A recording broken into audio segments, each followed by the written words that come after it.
ଢେଙ୍କାନାଳ ଜିଲ୍ଲା ହିନ୍ଦୋଳ ଥାନା ଅଞ୍ଚଳର ଦୁର୍ଯ୍ୟୋଧନ ମୋଟଙ୍ଗା ଥାନା ଅଞ୍ଚଳର ମମତାକୁ 2 ବର୍ଷ ତଳେ ହିନ୍ଦୁ ରୀତିନୀତି ଅନୁସାରେ ବାହା ହୋଇ ଘରକୁ ଆଣିଥିଲା। ମମତାର ବାପା ନଥିବାରୁ ବିଧବା ମା ଅନେକ କଷ୍ଟରେ ଝିଅକୁ ସକ୍ଷମ ଅନୁସାରେ ଜାନି ଯୌତୁକ ଦେଇ ଝିଅକୁ ଶାଶୁଘରକୁ ବିଦା କଲା। ହେଲେ ବିବାହର କିଛି ଦିନ ପରେ ଦୁର୍ଯ୍ୟୋଧନ ମମତାକୁ ଅତ୍ୟାଚାର କରିବା ଆରମ୍ଭ କରିଦେଇଥିଲା। ସହିବାର ସୀମା ଟପିଗଲା ପରେ ମମତା ଥାନାର ଦ୍ୱାରସ୍ଥ ହୋଇଥିଲା। ଆଉ ଏମିତି ଏକ ଅଭିଯୋଗ ଆଣିଥିଲା ଯାହାକୁ ଶୁଣିଲେ ଆପଣଙ୍କ ରକ୍ତ ମଧ୍ୟ ଗରମ ହୋଇଯିବ। ଦୁର୍ଯ୍ୟୋଧନ କୁଆଡ଼େ ତା ଭାଉଜ ସହିତ ଶାରୀରିକ ସମ୍ପର୍କ ରଖୁଥିବା ନେଇ ମମତା ପ୍ରତିବାଦ କରିବାରୁ ନିର୍ଯାତନା ଆରମ୍ଭ କରିଦେଇଥିଲା ଦୁର୍ଯ୍ୟୋଧନ।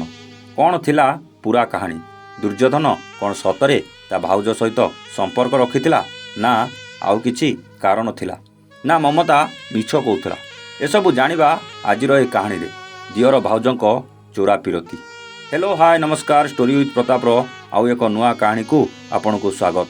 ମମତାର ବାପା ଆରପାରିକୁ ଚାଲିଗଲା ପରେ ବିଧବା ମା ଝିଅ ବଡ଼ ହେଲା ପରେ ବାହାଘର ପାଇଁ ବ୍ୟସ୍ତ ହୋଇପଡ଼ିଥିଲା। ଝିଅର ବୟସ ହୋଇଯାଇଥିଲା, ସେଥିପାଇଁ ବର ଖୋଜିବା ଆରମ୍ଭ କରିଦେଇଥିଲା ମା। ହିନ୍ଦୋଳ ଥାନା ଅଞ୍ଚଳର ଏହି ଦୁର୍ଯ୍ୟୋଧନ ସହିତ ଶେଷରେ ବାହାଘର ଫାଇନାଲ ହୋଇଥିଲା। ବାପ ଛେଉଣ୍ଡ ମାକୁ ମା ନିଜ ପାରୁ ପର୍ଯ୍ୟନ୍ତ ଚେଷ୍ଟା କରି ବଡ଼ ଧୁମଧାମରେ ନିଜ ଝିଅର ବାହାଘର କରେଇ ଦେଇଥିଲା। ବାହାଘରର କିଛି ଦିନ ପରେ ଦୁର୍ଯ୍ୟୋଧନ ମମତା ଉପରେ ଆରମ୍ଭ କରିଦେଇଥିଲା ନିର୍ଯାତନା ଆଉ ଅତ୍ୟାଚାର। ମମତା ପ୍ରଥମେ ସବୁ ସହିଯାଉଥିଲା। କିଛି ଦିନ ପରେ ମମତାର ଏକ ସନ୍ତାନ ମଧ୍ୟ ଜନ୍ମ ହୋଇଥିଲା। ମମତା ଗର୍ଭବତୀ ଥିଲାବେଳେ ବି ଦୁର୍ଯ୍ୟୋଧନ ତାକୁ ନିର୍ଯାତନା ଦେବାରେ ଟିକେ ବି କମି କରୁନଥିଲା। ଆଉ ତାର ଗୋଟେ କାରଣ ଥିଲା ଦୁର୍ଯ୍ୟୋଧନର ଭାଉଜ। ମମତା କହିବା ଅନୁସାରେ ଦୁର୍ଯ୍ୟୋଧନ କୁଆଡ଼େ ତା ଭାଉଜ ସହିତ ଶାରୀରିକ ସମ୍ପର୍କ ରଖୁଥିଲା, ଯାହାକୁ ଦେଖି ସହିପାରୁନଥିଲା ମମତା। ଜଣେ ସ୍ତ୍ରୀ ସାମ୍ନାରେ ତା ସ୍ୱାମୀ ଆଉ କାହା ସହିତ ସମ୍ପର୍କ ରଖିବ, କେମିତି ଜଣେ ସ୍ତ୍ରୀ ସହିପାରିବ? ସେଥିପାଇଁ ମମତା ପ୍ରତିବାଦ କରିବା ଆରମ୍ଭ କରିଦେଇଥିଲା। ଆଉ ସେହି ପ୍ରତିବାଦ ପାଇଁ ଆରମ୍ଭ ହୋଇଯାଇଥିଲା ମମତା ଉପରେ ନିର୍ଯାତନା। କେତେବେଳେ ଯୌତୁକ ପାଇଁ ତ କେତେବେଳେ ଛୋଟ ଛୋଟ କଥାକୁ ନେଇ ଶାରୀରିକ ସହିତ ମାନସିକ ନିର୍ଯାତନା ଦେବାକୁ ଲାଗିଲା ଦୁର୍ଯ୍ୟୋଧନ। ମମତାର ସହିବାର ଶେଷ ସୀମା ଟପି ଯାଇଥିଲା। ମମତା ନିଜ ଛୁଆକୁ ନେଇ ବାପ ଘରକୁ ଚାଲି ଯାଇଥିଲା। ଆଉ ହିନ୍ଦୋଳ ଥାନାରେ ଦୁର୍ଯ୍ୟୋଧନ ବିରୁଦ୍ଧରେ ଲିଖିତ ଅଭିଯୋଗ କଲା ପରେ ସେତେବେଳକୁ ଦୁର୍ଯ୍ୟୋଧନ ଗିରଫ ଭୟରେ ଘରକୁ କୁଆଡ଼େ ଫେରାର ହୋଇଯାଇଥିଲା। ଆପଣଙ୍କୁ କ'ଣ ଲାଗୁଛି?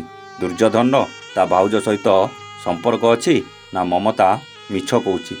ଯଦି ଦୁର୍ଯ୍ୟୋଧନର ତା ଭାଉଜ ସହିତ ସାରା ଜୀବନ ସମ୍ପର୍କ ରଖିବାର ଥିଲା, ତାହେଲେ ସେ ମମତାକୁ ବାହା ହେବା କ'ଣ ଉଚିତ ଥିଲା?